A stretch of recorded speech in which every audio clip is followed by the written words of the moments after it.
자, 반갑습니다. 배종찬 교수의 맛있는 돈 이야기의 배종찬입니다. 자, 여러분 반갑습니다. 소득 하위 70%의 가구, 4인 가족일 경우에는 100만 원이라는 긴급 재난지원금을 지급하기로 오늘 정부가 결정을 내렸죠. 그만큼 우리 사회가 전 세계적인 질병으로 인해서 불경기라는 거죠. 먹고 살기가 힘들고 경기 자체가 제대로 안 돌아간다는 얘기입니다. 더 무서운 이야기는요, 직원보다 미래가 더 걱정되는 거 아니겠습니까? 그러다 보니까 소비를 안 한다는 얘기죠.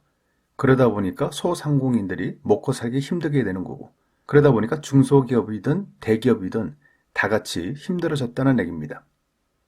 어떻게 보면 심각하다라고 말씀을 드릴 수 있을 것 같아요.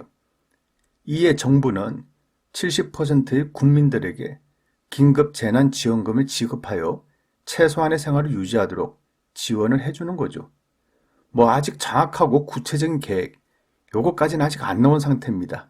다만 서울시 재난긴급생활비 지급에 대한 사례로 놓고 본다면요. 시행일자는 3월 30일부터이고요. 신청 조건은 출생연도 끝자리에 따라 해당 요일에만 신청이 가능하고요.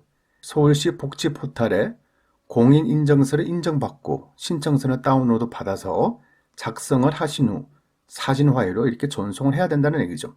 그리고 나는 인터넷을 하지 못한다라고 하실 경우에는 다산콜 120번에 전화를 하시거나 또는 거주지 동주민센터에 문의를 하시면 안내를 받아볼 수가 있다는 얘기입니다.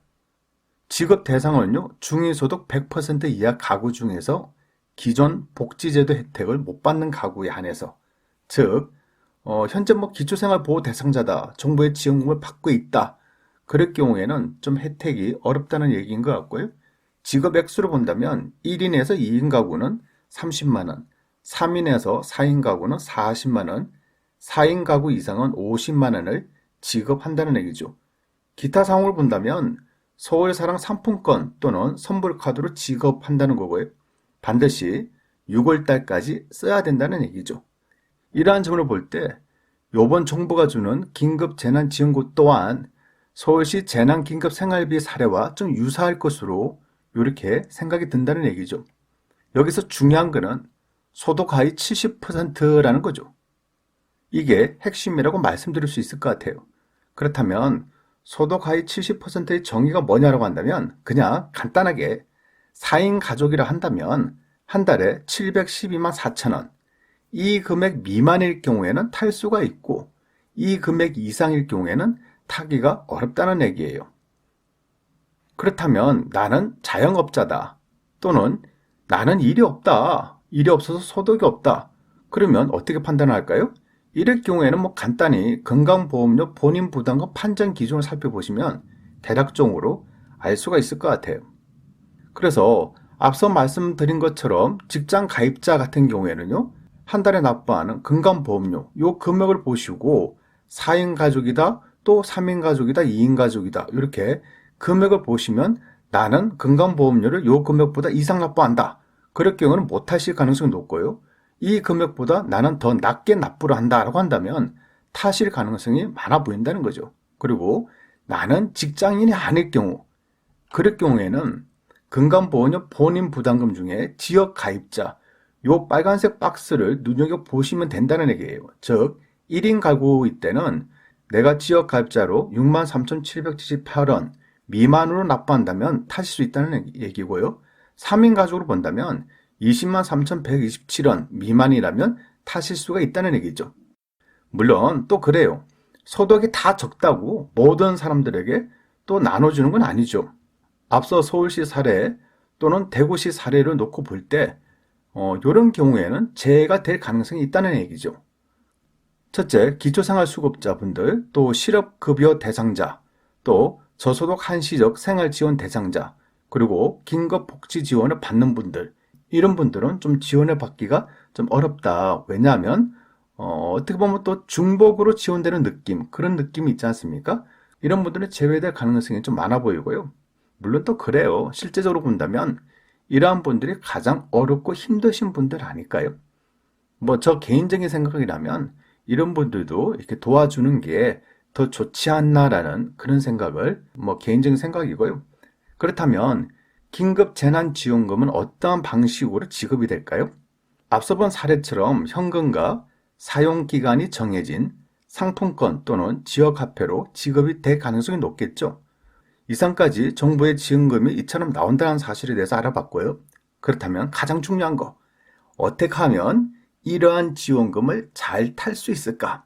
이 부분이 가장 중요한 부분이지 않을까요? 그래서 이러한 지원금을 잘 타기 위해서는요, 첫 번째로 본다면 부지런히 정보 검색을 하셔야 돼요. 또 해당되는 관공서에 반드시 전화를 하셔야 돼요. 내가 탈 수 있냐 없냐, 또 어떻게 타냐, 어떻게 신청하냐. 어떻게 보면 적극적으로 여러분들이 나서야지 방법을 알아낼 수가 있다는 얘기예요. 두 번째로 본다면 신청 기간 내에 반드시 신청을 하셔야 된다는 얘기예요. 뭐 나는 몰랐다. 이건 뭐 정부가 알아서 챙겨주는 거 아니냐. 나는 정부가 챙겨줄 줄 알고 나는 신청도 안 했다. 그러면 돈이 안 나온다는 얘기예요. 반드시 신청한 사람에 한해서 돈이 나온다. 꼭 명심하셔야 되겠죠. 세 번째로 본다면 이러한 사실을 친척분들이나 가족분들에게 알려주시기 바랍니다. 예를 들어서 홀로 계신 아버지, 또 홀로 계신 어머니, 또 뭐 친척분들 중에 이러한 사실을 알려드리고 타는 방법도 알려드려야 돼요. 그래서 그분들에게도 혜택을 좀 받게 하셔야 되지 않겠습니까? 네 번째는요, 뭐 상품권이 됐든 지역 화폐로 준다면 반드시 요 유통기간, 소비기간이 있을 거예요. 그래서 반드시 기간 내에 소비를 하셔야 돼요. 이거도 혹시 어르신들 중에 일부는 이거도 상품권도 돈인 줄 알고 그냥 아끼면 잘 산다. 이런 생각에 그냥 보관만 하시려고 하시는 분도 계실 거예요. 그러니 반드시 여러분들께서 전화상으로 또 만나 뵙고 반드시 말씀을 드려야 돼요. 언제까지 소비를 해야 된다. 계속 가지고 있으면 유통기간이 지나면 이거는 그냥 종이 쪽지밖에 안 된다. 따라서 반드시 소비를 해야 된다라고 말씀을 꼭 해 주셔야 된다는 얘기죠. 마지막으로 권리 위에 잠자는 자는 법이 보호하지 않는다. 이 유명한 말이지 않습니까?